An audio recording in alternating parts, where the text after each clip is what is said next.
When I was 6 months old, we're in some little town, small hotel, and I fell down a full flight of stairs to the bottom. They come running up. I sat up and just shook my head and shook it off and didn't cry. So they knew I wasn't hurt. And Houdini says that was sure a buster, meaning a fall, because that's the only time it was used. It meant a bronco buster or a fall. It was never used as a name. My father said, well, that would be a good name for him. It don't sound bad.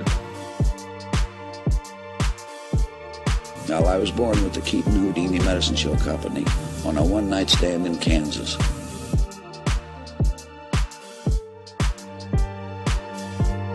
This is a shock to anybody that's in the motion picture business today.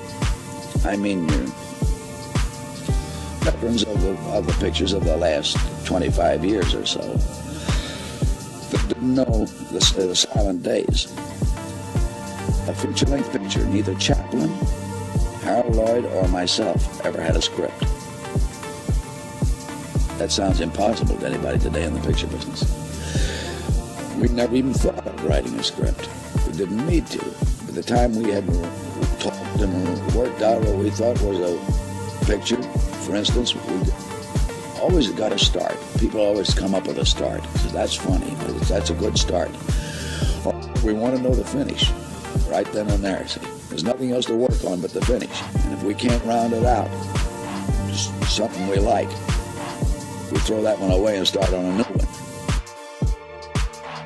What good would a script been to me?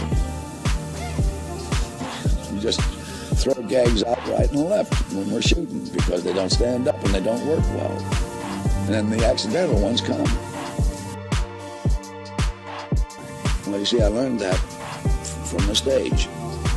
That I was the type of comedian that if I laughed at what I did, the audience didn't. So I just automatically got to that stage where the more seriously I took my work, the better laughs I got.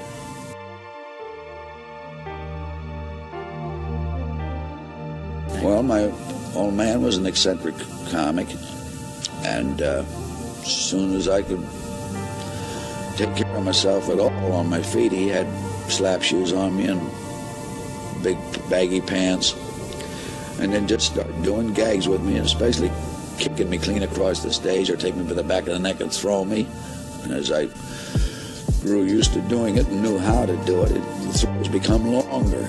By the time I got up to around 7 and 8 years old, we were called the roughest actors ever in the history of the stage.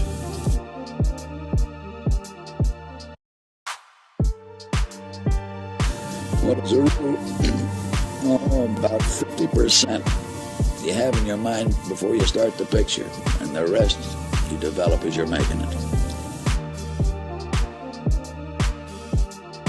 That's right, we eliminated subtitles just as fast as we could if we could possibly tell it in action. Well, when we found a finish, how to round that out, we never worked on the middle. We always figured the middle would take care of itself. Well, I had a similar hat on the stage before I went into pictures. I went into pictures when I was 21 years old. That's in the spring of 1917.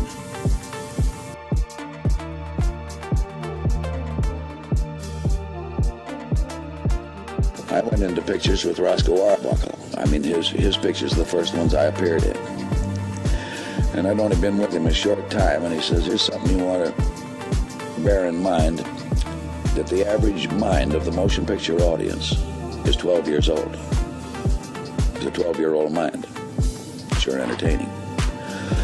I was only with him about another couple of months or something like that, and I said, Roscoe, something tells me that those that continue to make pictures for 12-year-old minds ain't going to be with us long.